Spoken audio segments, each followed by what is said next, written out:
Yarte, ¿cómo le va, don Rafael? Gusto de verlo. Ramiro Cepeda lo saluda. Buenos días, don Ramiro, un placer estar con usted, con todos los amigos de I-99. Aquí con un poco de frío, oiga, aquí el verano no llegó. No, ni les va a llegar. Véngase para acá, para Guayaquil. Le saluda también Tengo, Alberto Quintana, Verónica Landeta, que estamos don aquí en Alberto, los doña micrófonos Verónica. de I-99.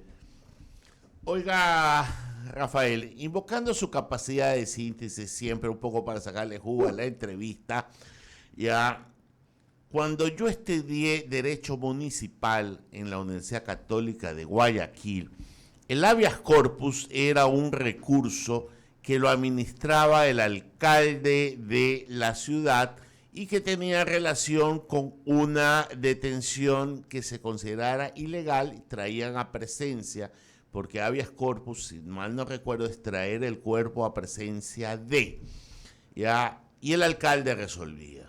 ¿En qué momento de la historia se me cambió esto? Pues que ahora del habeas corpus, de haber sido una medida, una acción de excepción, se ha vuelto algo totalmente, ya casi como arroz con pollo, de toda fiesta.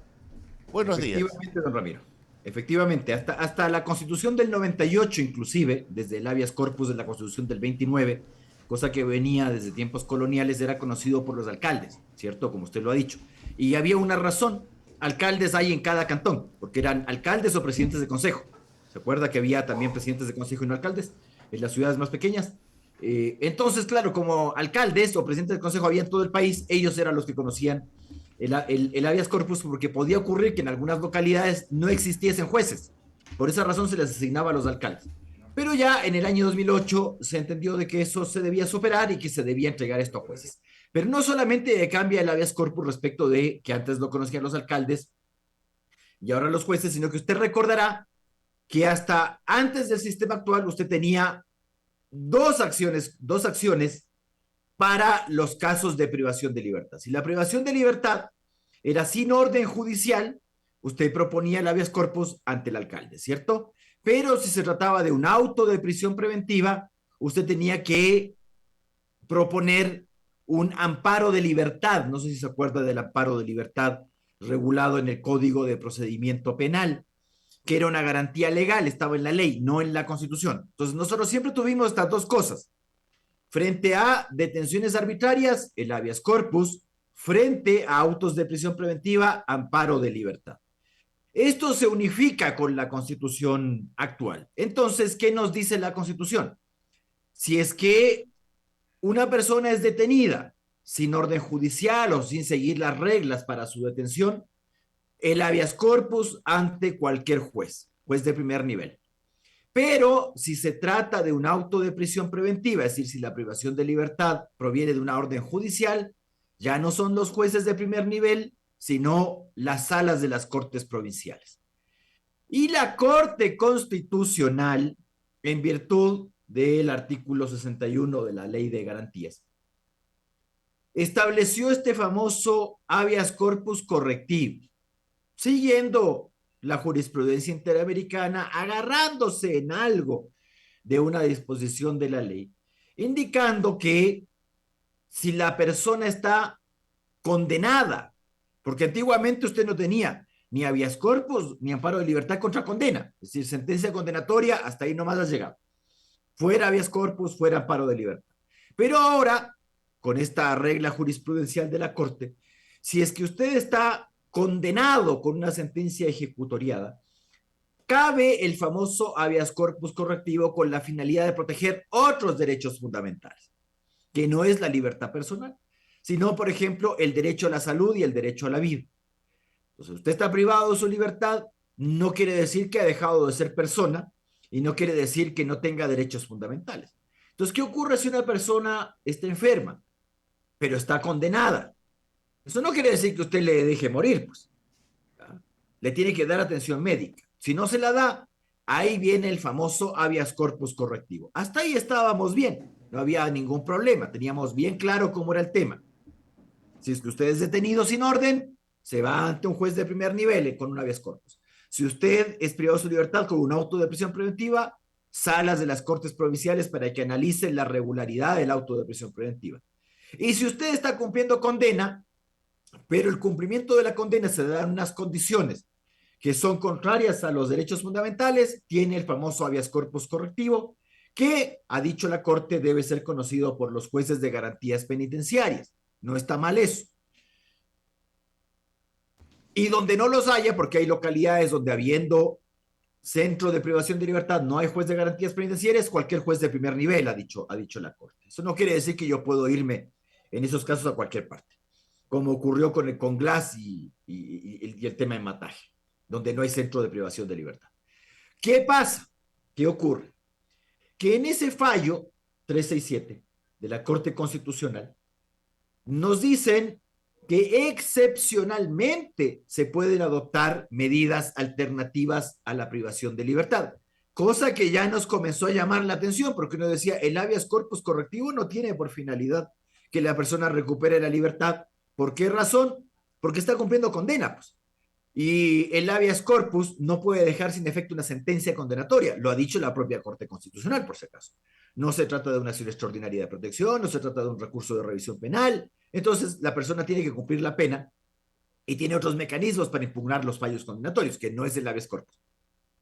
Uno decía, ¿por qué ponen esto? Dice, excepcionalmente se podrán dictar medidas alternativas a la privación de libertad. Y uno dice, claro, pero es que las medidas alternativas a la privación de libertad se refiere a la prisión preventiva, es decir, uno no tiene en general medidas alternativas a la condena a privación de libertad. Pero eso lo puso ahí la actual Corte Constitucional.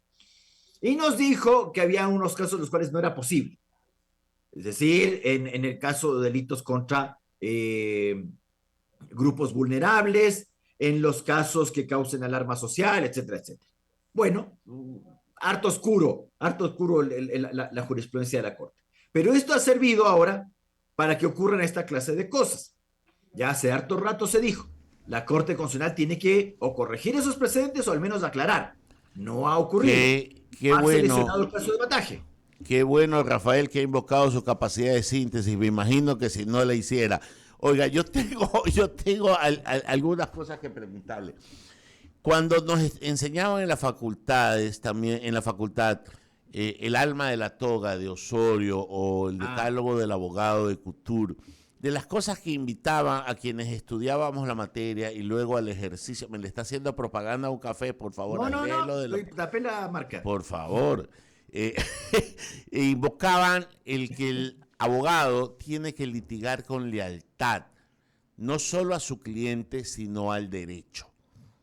Yo lo que veo es que utilizando hilos conductores muy frágiles de la legalidad, se llegan a resoluciones muy sólidas de ilegalidad. Eso, así está muchísimo mejor.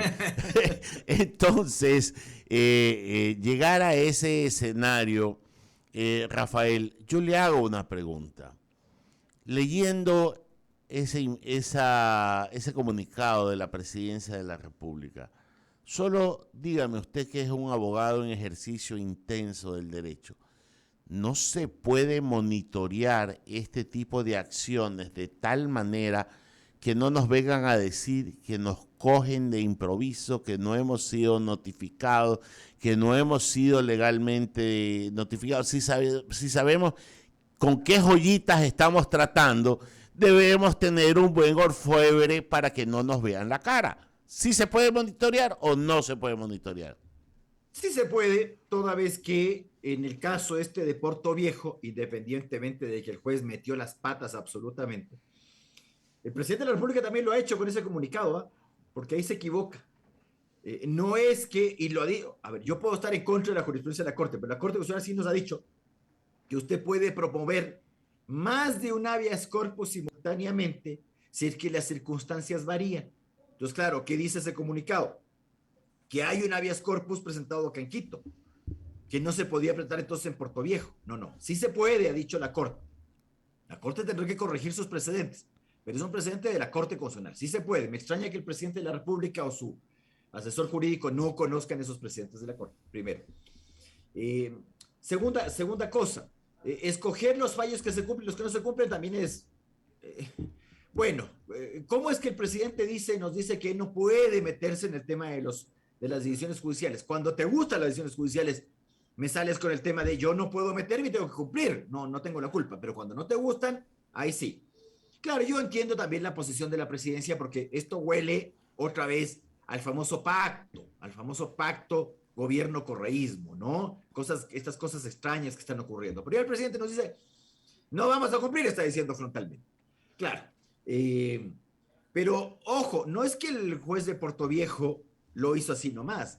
Lo que hace equivocadamente Jorge Glassi Salcedo es introducir esta cuestión que nosotros llamamos en Ecuador amicus curia. Es decir, en virtud del artículo 12 de la ley de garantías hay un caso y yo me introduzco en ese caso. Claro, la amicus curia representa que tiene interés directo o indirecto en la toma de la decisión, dice el artículo 12 de la ley de garantías. Pero eso no te transforma en un accionante.